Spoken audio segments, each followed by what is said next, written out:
everyone, it's the final week in our series on family called Stuck Together.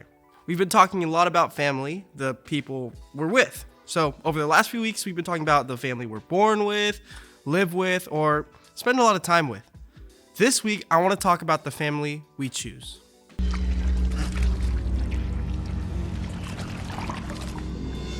I am Groot.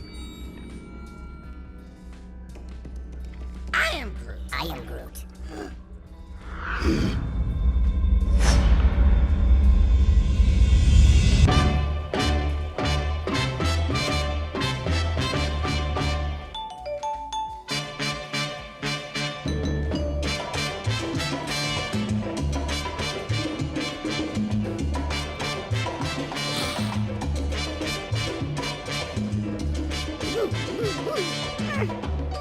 No, my friend. Try again. It's not step, step, turn. It's step, step, pirouette. Now, it's spin like this. Into a large angular shape, quite big, strike a pose, and then bring your back. Back in. Breathe in and out. 3 times. 1, 2, 3. See me dance. Watch my feet closely like this. And 1 and 2. It's all in the hips. Look at me. 4, 5, 6. Cha, cha, cha. Now, if I may, I have a few points of criticism that I think could really improve your dancing. Oh, no. Oh, my boy, it's quite good. Let me leave that. I am Groot.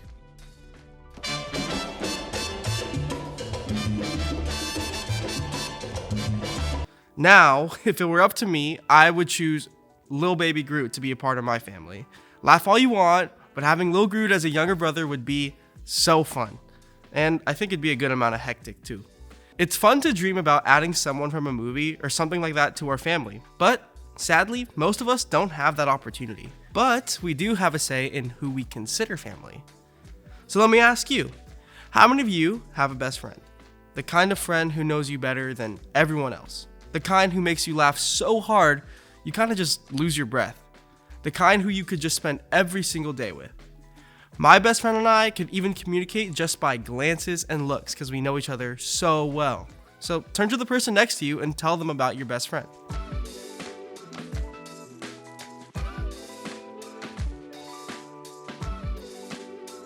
Okay, maybe the friends you guys just talked about are more than just your best friend.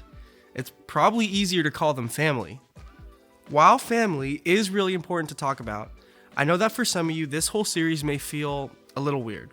You've been here the last few weeks and all you've thought about is the fact that your family situation is not the same as everyone else's. For some of you, this is because you don't have the kind of family everyone else has. Maybe your dad is a mess and you don't get to see him all that much. Or your mom left and you don't even know where she is.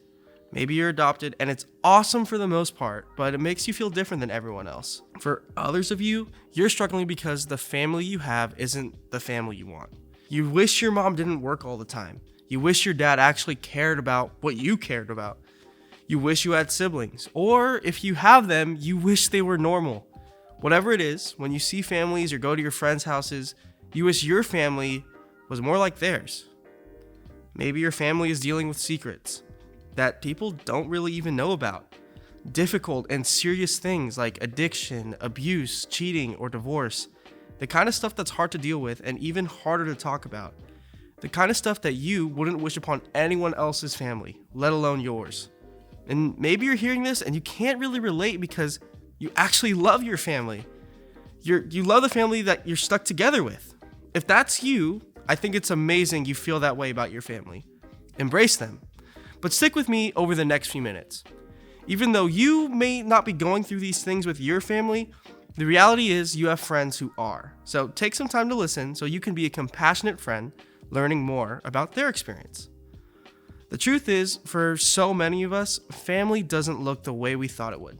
For whatever reason, the kind of family we got stuck together with isn't the kind of family we want. If you're feeling that way about your family situation right now, let me just stop and encourage you with this. You're not the only one. A lot of us had similar feelings about our families. Not just today, but we know people thousands of years ago felt this way too. In the Bible, there's actually a story about 2 guys who were dealing with very complicated family situations. I think that can help us here. These 2 guys were named David and Jonathan, and neither of them had typical home lives. David didn't live with his family, and he left them when he was called to work for Saul, who was the king of Israel, who was also Jonathan's dad.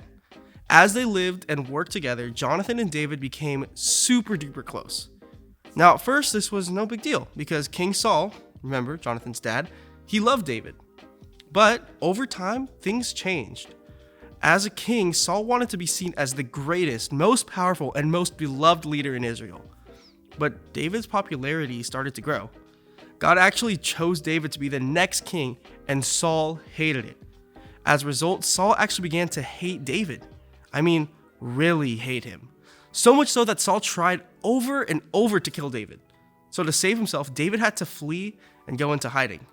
There are even a couple of close calls where David barely avoided being killed by Saul. Do you see it? Both Jonathan and David were in family situations they didn't want or expect. David lived apart from his family, and Jonathan was dealing with a dad who was literally trying to murder his best friend.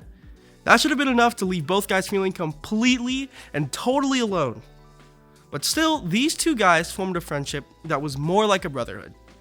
They were the kind of friends who helped each other out, stuck with each other no matter what, and protected each other. The kind of friends who became like family. Jonathan's dad, King Saul, was trying to kill his best friend David, but look what Jonathan did. Jonathan went to find David and encouraged him to stay strong in his faith in God. This is more than being friends. It's being family. This was family behavior. When the families they were born with didn't give them what they needed, they turned to each other. They looked out for each other, making sure they found strength and encouragement in God. A writer in the Bible describes a relationship like this. And Jonathan made a solemn pact with David because he loved him as he loved himself. I love the story of Jonathan and David for a lot of reasons, but the main reason is because I think it shows us that sometimes friends are more like family. We can see that not all families look the same, and you may find yourself blessed to have a friend even closer than the family you're related to. Jonathan and David were friends who were that close. Now, I have a friend who I consider a brother named Jake. We met in 8th grade, and man, we were very different from each other. Our families were different, our style was different, our music taste was different.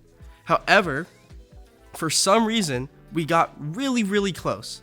In 8th grade, I wasn't following God as much, and neither was he. But as we grew in age, we both got closer to God individually. This was so cool because we were always on each other's team, pushing one another to lean into God. We went from absolute menaces, often making dumb choices and getting into a lot of trouble, to loving the Lord together, praying for each other, and encouraging one another. We went to college together, and 2 months ago, I was his best man at his wedding. About 1 week ago, I saw him again at his apartment. We played video games, I walked a cat for the first time in a stroller, but most importantly, we talked about what God is teaching us and gave each other advice. That's my brother, and I'm so grateful God put him in my life. See, sometimes God puts people in our lives to act like family. Your friends, their parents, a coach, a teacher, your small group leader, even the other members of your small group. Maybe you don't realize this, but that's even part of why we do what we do each week here at church.